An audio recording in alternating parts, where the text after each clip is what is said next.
Bonjour à tous, c'est Nick. Aujourd'hui, vidéo pour poursuivre le chapitre 3 Des pions sur l'échiquier de William Gaillard, en anglais Pawns in the Game. Donc, suite du chapitre 3, donc partie 2, c'est la partie 2 du chapitre 3, sur la Révolution française et les hommes qui firent cette révolution. Voilà, je vais donc tout de suite passer au PDF. Je rappelle donc que la dernière fois, nous étions en train de lire une série de points tout simplement prononcés par Rothschild lui-même lors de son discours aux fameux orfèvres et aux financiers. Voilà, donc discours de Rothschild montrant en fait le plan qu'il souhaite dérouler pour tout simplement arriver à cette grande révolution mondiale et à cet universalisme où il commanderait et piloterait tout par la finance. J'avais donc fini le point 10 et j'allais commencer le point 11. Point 11. Rothschild exposa ensuite point par point ses théories sur la guerre. Dès 1773, il établit un principe que les gouvernements de Grande-Bretagne et des États-Unis firent connaître publiquement comme leur politique en 1939, c'est-à-dire assez tard. La dite politique, c'était faire précisément la politique de ceux qui veulent les guerres pour diriger les conférences de paix, de façon à ce qu'aucun des belligérants n'obtienne de gains territoriaux. C'est-à-dire qu'en fait, il faut geler les conflits tout en les entretenant. Il dit aussi que les guerres seraient menées de telle façon que les nations impliquées des deux côtés verraient leur dette nationale augmenter de plus en plus sous l'influence de leurs agents. Donc on finance les deux parties et on essaie de créer une espèce d'équilibre, on va dire, d'équilibre de la terreur. Bon, ça renvoie à une notion, mais c'est vraiment ça. 12e point. Puis, il parla de l'administration. Il dit à ceux qui étaient présents qu'ils devaient se servir de leur richesse pour choisir des candidats aux fonctions publiques qui seraient serviles et obéissants de façon à ce qu'ils puissent être rapidement utilisés par des hommes avertis et ingénieux. Des hommes donc à leurs ordres comme des pions dans un jeu, Pawns in the Game. Ces hommes seraient désignés par nos soins afin d'agir dans les coulisses des gouvernements en tant que conseillers officiels. Voilà, donc bien souvent vous avez le pion qui est au gouvernement, que vous voyez comme ça à la télévision et dans les médias, puis en fait derrière vous avez des gens qui sont plus importants et qui font du coaching, voilà, qui coachent tout simplement les dirigeants pour le compte d'une main invisible. Voilà, et le but pour gouverner donc les gouvernants comme les conseillers, c'est que ces gens-là aient des casseroles, voilà. Comme ça on peut leur imposer beaucoup de choses et à tout moment on peut les lâcher, y compris sacrifier des pions. Le fait qu'une personne ou qu'un gouvernement chute ou qu'un gouvernant chute ne veut pas dire que ce gouvernant n'ait pas été à la solde des puissances financières ou des puissances de l'ombre, c'est simplement qu'il a fait son temps. Il ajouta, donc c'est Rothschild qui ajoute les choses suivantes, « Les hommes que nous désignerons comme conseillers auront été élevés, éduqués et entraînés depuis l'enfance selon nos idées pour diriger les affaires du monde entier. Vous avez un certain nombre de grandes universités, de grandes écoles, voilà, où l'élite se reproduit, voilà, reproduction des élites. Et également, il y a un autre phénomène, je sais que Rothschild, ou je crois que c'est dans les protocoles de Sage de Sion, en fait, on recrute aussi des gens qui sont nés dans la pauvreté et tout en bas de l'échelle sociale et qu'on fait monter pour leur talent et qui doivent absolument tout au système. C'est également vrai. C'est-à-dire que vous pouvez être un pur fruit de l'élite ou également un pur fruit de l'élite mais en étant tout simplement extrait de l'extrême pauvreté. Voilà. Et qu'il y a des tas de gens qui sont prêts à tuer pour monter en haut. Voilà. Bon, je m'excuse que je dis tout le temps voilà.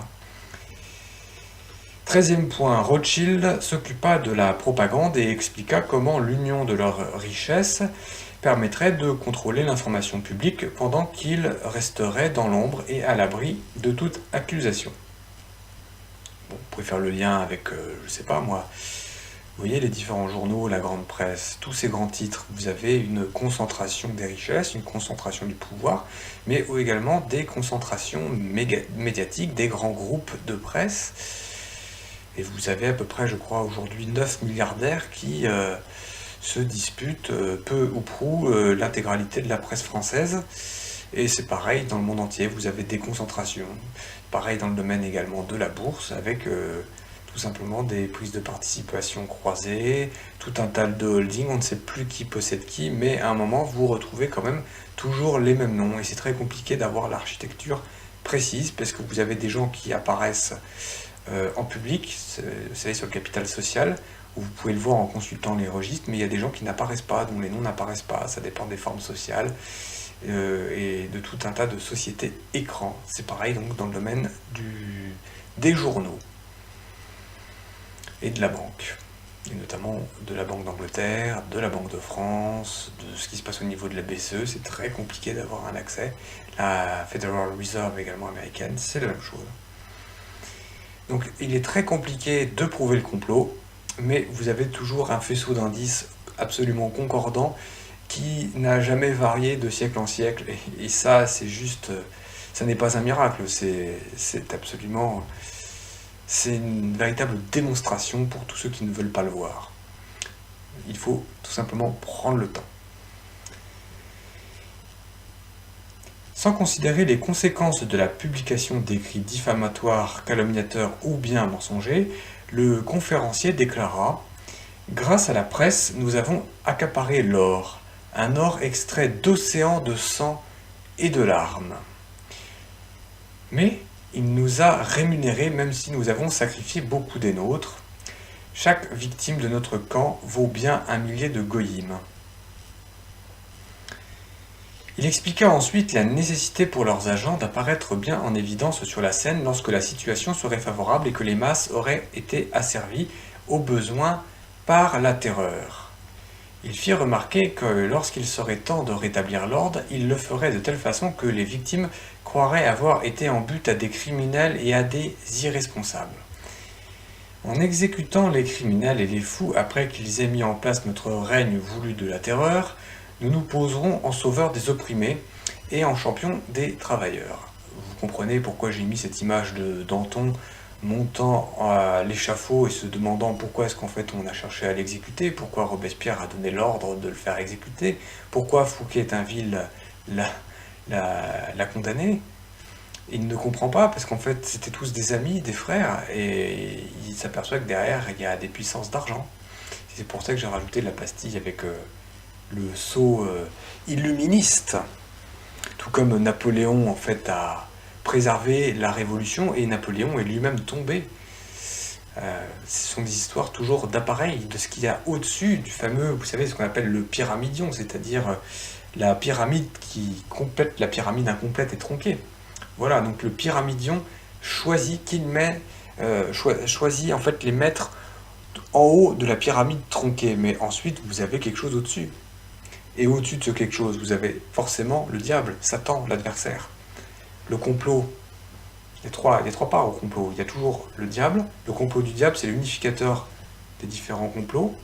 Vous avez les complots humains, voilà, maçonnerie, illuminisme, ce que vous voulez. Et à un certain niveau, vous avez aussi le complot contre vous-même, c'est-à-dire que nous complotons contre nous-mêmes.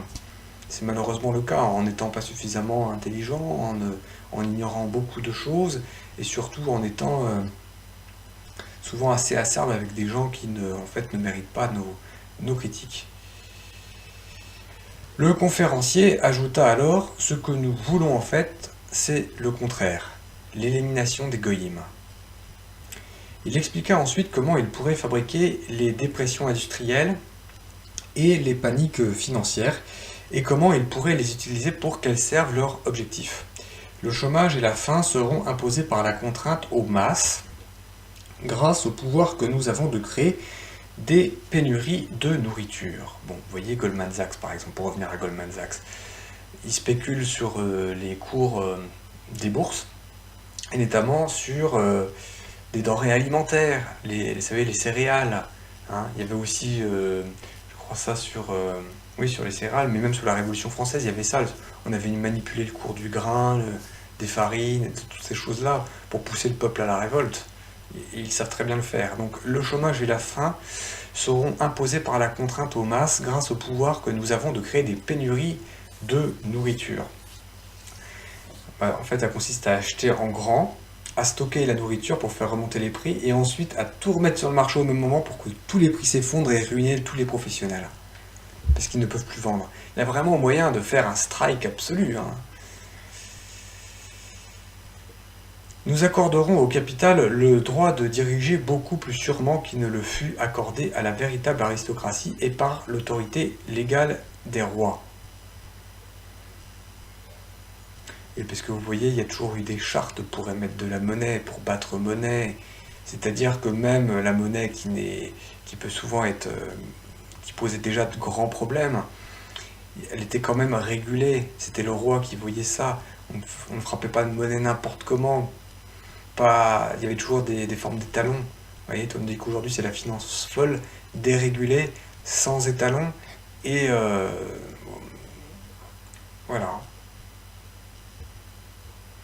Rothschild déclara que, grâce au contrôle de la foule par leurs agents, il leur serait possible de l'utiliser pour balayer tous ceux qui oseraient se mettre en travers de leur chemin. On discuta ensuite amplement de l'infiltration de la franc-maçonnerie continentale.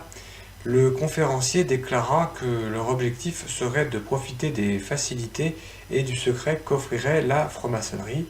Il fit remarquer qu'ils pourraient organiser leur propre loge du Grand Orient dans la franc-maçonnerie bleue, voilà, afin de répandre leurs activités révolutionnaires et camoufler la nature véritable de leur entreprise sous le manteau de la philanthropie. Voilà, donc quand on parle de franc-maçonnerie, vous savez qu'il existe tout un tas de loges, tout un tas d'obédiences, tout un tas de rites et de grades, et qu'il y a évidemment des francs-maçonneries dans la franc-maçonnerie. Quand on vous parle de franc-maçonnerie bleue, en fait on vous parle des 3 principaux degrés de la franc-maçonnerie étant en fait les 3 premiers degrés. C'est ce qu'on appelle la franc-maçonnerie bleue ou les loges bleues. Compagnon, maître, compagnon, c'est apprenti, compagnon et maître, les 3 premiers grades. Et ensuite vous avez les autres grades jusqu'au 33e degré pour le rite écossais ancien et accepté. Et que progressivement vous arrivez aux loges, je crois qu'on qualifie de loges rouges, des loges beaucoup plus mystérieuses, voilà. Et qu'à côté de ça, vous avez tout un système parallèle illuministe qui se greffe dessus et qu'en haut de la franc-maçonnerie, vous avez par exemple, vous avez eu les Carbonari, vous avez eu différents cultes, vous avez même tout simplement des espèces de loges satanistes. Mais en aucun cas, les francs-maçons ne peuvent être qualifiés dans leur ensemble de satanistes, même si c'est d'inspiration diabolique et même si cela se fait de façon, on va dire, cachée et sous le sceau du secret. Il est impossible de mettre tous les francs-maçons dans le même panier, tout comme beaucoup de francs-maçons sont de braves gens. La bonté, l'honnêteté et la sincérité ne faisant d'ailleurs pas la vérité. Voilà, je dis ça parce que je sais qu'il y a certainement des francs-maçons ou des gnostiques ou même des occultistes qui pourraient regarder ça, des gens qui ont sans doute au fond pas une mauvaise mentalité, mais qui, je pense, se fourvoient. Voilà, je le dis gentiment. Donc, ce Rothschild fit remarquer qu'ils pourraient organiser leur propre loge du Grand Orient dans la franc-maçonnerie bleue. Pourquoi Grand Orient? Parce que l'Orient, c'est l'Est. Vous savez, on dit que le soleil se lève à l'Est. Le porteur de lumière, vous savez, Lucifer, en fait, porte la lumière, il vient de l'Est. Et quand vous lisez les grands textes de la maçonnerie, des grands penseurs de la maçonnerie, que vous arrivez à un certain niveau, Lucifer, le porteur de lumière, c'est le fameux Grand Orient. Et quand un frère meurt, on dit qu'il est passé à l'Orient éternel. Voilà.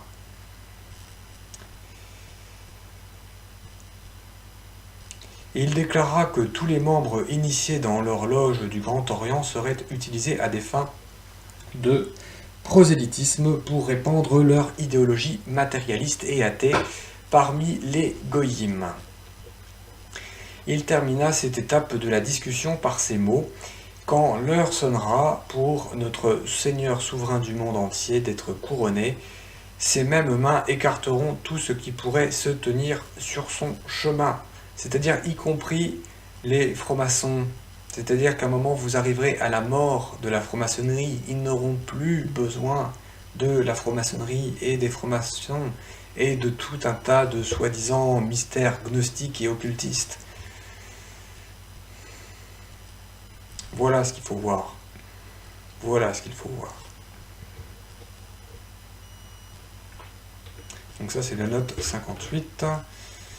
Le lecteur pourra prendre connaissance du triste scénario actuellement appliqué par les Illuminati en lisant l'ouvrage Maitreya et sa suite, 2000, l'année charnière. Note de la rédaction.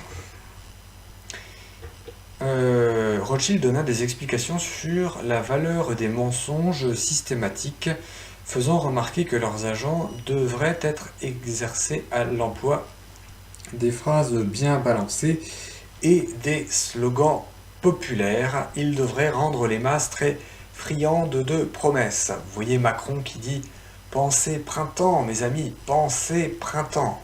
D'accord, de quel printemps parle-t-on? De quel printemps?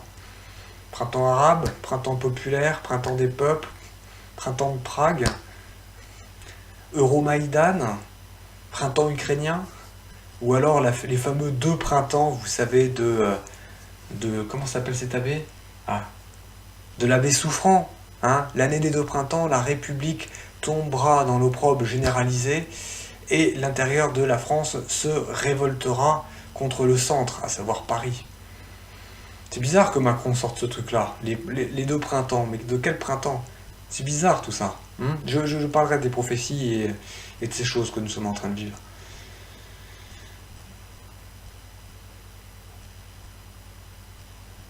Il observa, on peut toujours faire par la suite l'opposé de ce qu'on a promis, cela n'entraîne aucune conséquence.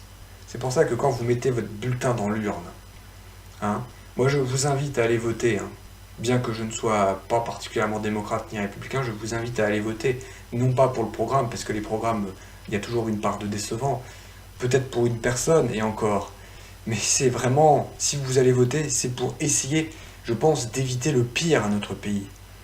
Et le fait de voter ne cautionne absolument pas la politique de quelqu'un, ne cautionne pas forcément son programme, et ne cautionne pas non plus une institution. Ça, je le dis aux monarchistes, parce que moi je suis monarchiste et même royaliste, je le dis aux royalistes qui vous disent « n'allez pas voter, c'est faire le jeu du système ». Mais croyez-moi, que vous votiez ou que vous votiez pas, en fait vous ferez le jeu du système quand même. Parce que rien que le fait de payer ses impôts, rien que le fait d'avoir une carte bleue, rien que le fait de participer à la création monétaire, et rien que le fait déjà d'être de mauvais catholiques, ou alors des catholiques ignorants, déjà ça fait que vous faites le jeu du système. Et comme nous sommes tous pécheurs, nous faisons tous le jeu du système. C'est simplement humain. Ça ne veut pas dire que nous ne changerons pas de régime, ça ne veut pas dire que nous n'allons pas expliquer aux gens ce qui se passe. Mais par pitié, je vous le redis, allez voter contre Macron. Je ne sais pas qui est en face. Ce sera probablement Marine Le Pen. Probablement. Si c'est pas Marine Le Pen, ce sera peut-être, je sais pas moi, Fillon, malgré le fait qu'on ait passé son temps à le dézinguer. Ou même Jean-Luc Mélenchon, qui est pour moi une catastrophe idéologique. Mais il vaudra toujours mieux un espèce de persécuteur communiste qu'un espèce d'horrible banquier affairiste. Je pense que c'est vraiment le pire du pire, monsieur Macron. Vraiment, je vous le dis. Je vous le dis. Et je pense que de toute façon, quel que soit le président, si jamais un président était élu cette année en 2017 lors de l'élection présidentielle française, je pense qu'il ne pourrait tout simplement pas exercer son mandat présidentiel. J'en ai l'intime conviction et je dirai pourquoi plus tard. Mais c'est pour ça que j'appelle les gens tout simplement à faire front derrière un leader, fût-il mauvais, parce que de toute façon ce leader ne gouvernera pas, mais nous avons intérêt à être soudés au pire des moments. Au pire des moments. Bien sûr, vous pouvez ne pas être d'accord et ne pas partager ce principe.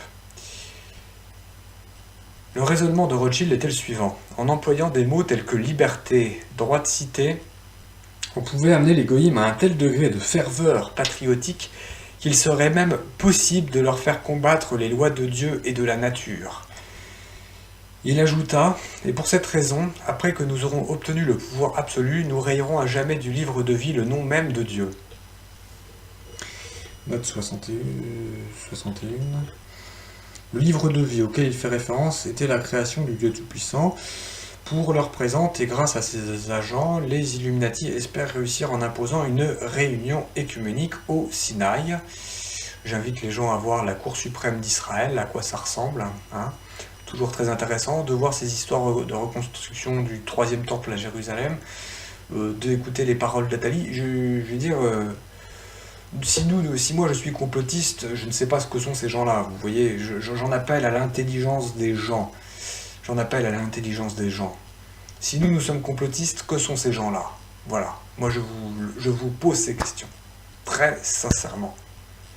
De ce rejet de Dieu naîtrait un nouveau décalogue, celui du grand architecte de l'univers, c'est-à-dire Lucifer, voilà. Lucifer qui serait le Dieu bon, le Prométhée, voilà. Le nouvel ordre mondial aurait alors sa base spirituelle. Sur ce sujet, il faut lire la 3e édition de l'Église éclipsée et Maitreya, note de la rédaction. L'Église éclipsée, je crois, a été écrit de mémoire, précisément par, je crois, Louis-Hubert Rémy, ou au moins en partie, donc qui est également un providentialiste et un ami de Jean Vaquier. Voilà. Donc des traditionalistes, des catholiques traditionalistes, monarchistes et plus précisément royalistes à tendance providentialiste. Et qui en fait ne sont pas opposés vraiment à la monarchie légitimiste. Je tenais à le préciser, c'est important quand même. Les petites querelles, ça va 2 minutes.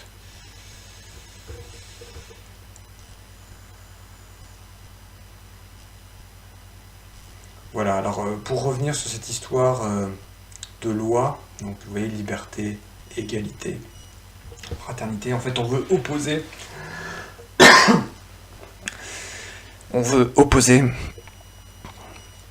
ce qu'on appelle en fait le positivisme à la religion révélée et au droit tout simplement naturel tel qu'il est voulu par Dieu.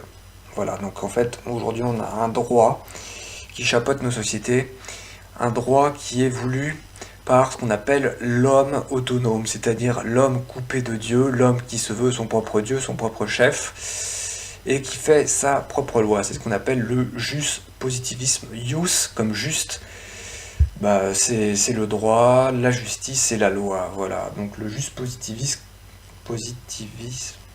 consiste à faire sa propre loi.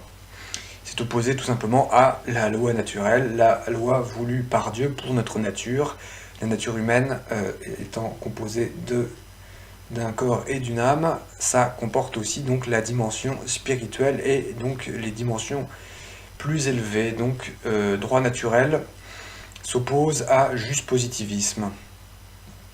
Et c'est tout le problème avec le bien commun. Tout ça, ce sont des notions de philosophie. Je vous invite à creuser tous ces sujets. Il passa en détail les plans de la guerre révolutionnaire, l'art du combat de rue. Il définit et insista sur les grandes lignes du règne de la terreur, qui doit accompagner tout effort révolutionnaire parce que c'est la façon la plus économique d'amener la population à une rapide suggestion.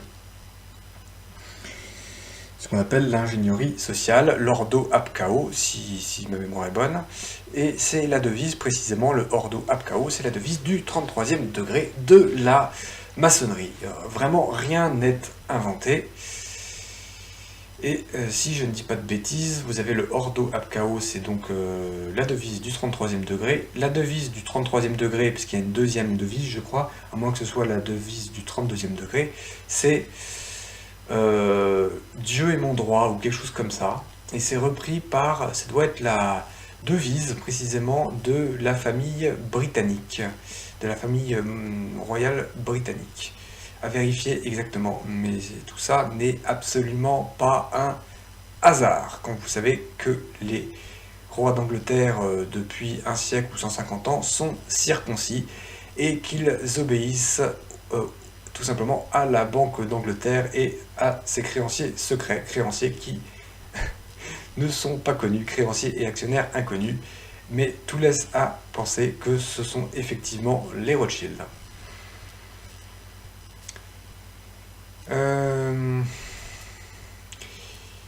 Rothschild discuta de diplomatie.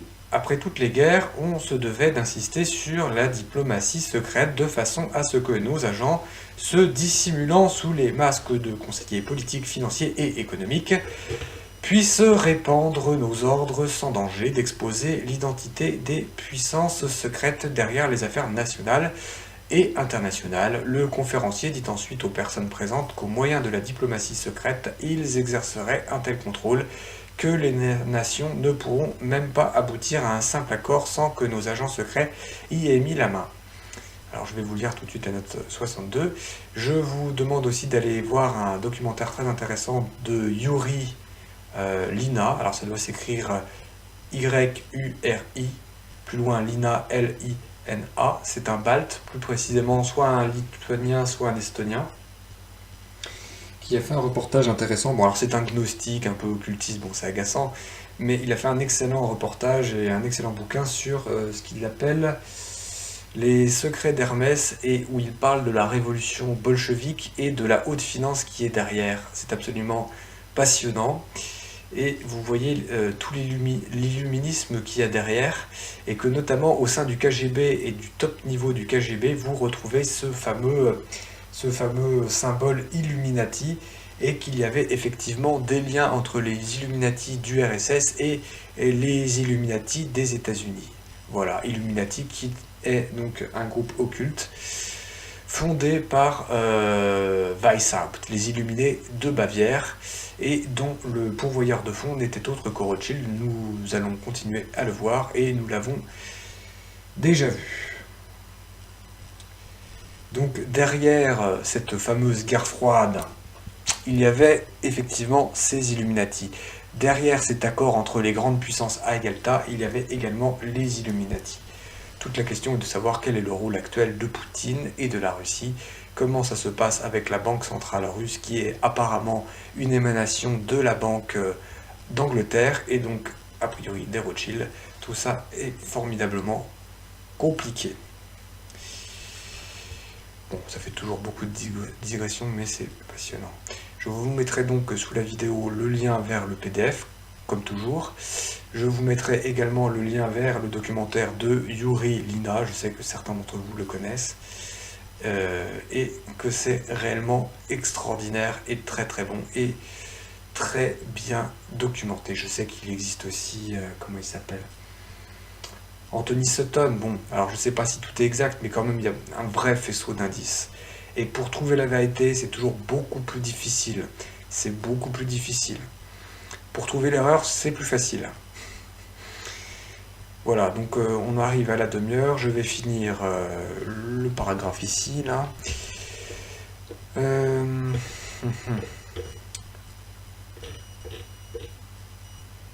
Voilà, donc nous commencerons la partie 3 dans la prochaine vidéo avec le point 20. Alors je n'avance pas vite, mais je pense que ça vous intéresse quand même. Si vous avez des commentaires, mettez-les sous la vidéo. Si vous voulez relayer ma vidéo, n'hésitez pas à la relayer dans les playlists YouTube ou sur Facebook, ou ce que vous voulez. C'est utile. Il y a beaucoup de jeunes qui sont passionnés par ces questions-là. C'est une façon de toucher les gens d'un point de vue spirituel, intellectuel et moral. Je ne prétends pas avoir forcément la vérité, mais je prétends qu'il existe effectivement une vérité, que cette vérité, c'est Dieu. Et j'essaie de lui rendre honneur. Voilà, donc partie 3 pour tout à l'heure avec le point 20. Et ce sera page 63 du PDF. À tout à l'heure.